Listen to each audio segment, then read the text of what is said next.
Hey guys, I'm Jamie, and I want to share a little bit of what the Lord just spoke to me. And it kind of ties back to a few things that He and I have been processing lately. So I was driving down the road, and let me preface all this by saying I'm a transplant to Texas. But as you all know, if you live, I'll call it a red state, that we've had a great influx of people from outside of our current state. And so there was a car in front of me that was from a more liberal area, and they were just driving erratically. And I didn't say it out loud, but up in my spirit, I was like, why don't you just go back to where you came from?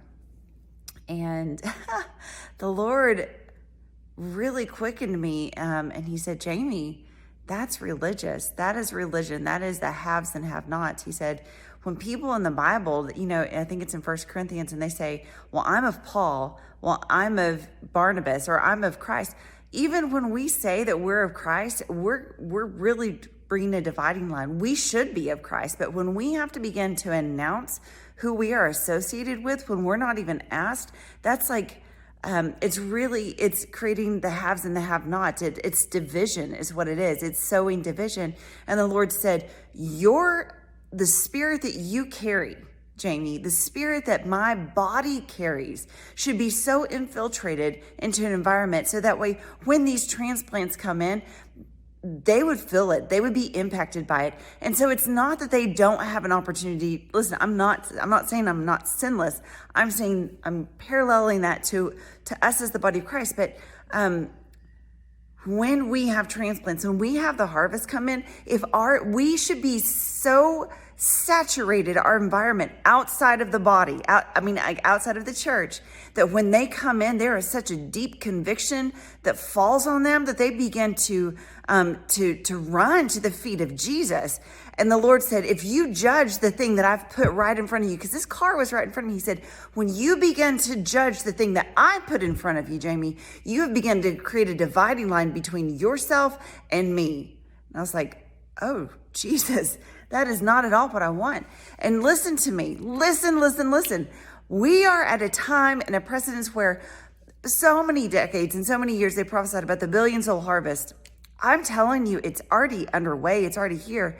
And if we want the billion-soul harvest, yet we can't handle the person driving stupidly, honestly, just really dumb in front of us, then how in the world are we going to be able to receive the thing that the Lord put in front of us that we've been crying out for? We won't. We'll reject them. We'll be saying, well, I'm of Paul, or I'm of Barnabas, or I'm of Jesus. Who are you of? Tell me your credentials. Tell me how you got saved. Tell me your miracles and signs and wonders. Because do you know what? That is exactly why the Z generation, the Alpha generation want nothing to do with faith, is because that's what they've always been shown. That's what they've been seen, because it's the religious spirit. It's the religious spirit, and it's judgmental, and it's pride. It is saying, I'm better than you, and I have what you don't have. And if you want to have what I have, then you need to adjust yourself. You need to go on and adjust yourself, because you're not adequate for where I'm sitting. That is a demonic lie. And listen, I did it to the car in front of me. I don't even want to say what. They were from New Mexico. It's fine.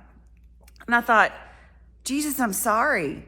Let my presence on this road, on South Broadway, be so impacting that my grace for them begins to overtake them. Let my grace outside of this vehicle overtake the car in front of me. And so when I ended up passing them, do you know what I saw?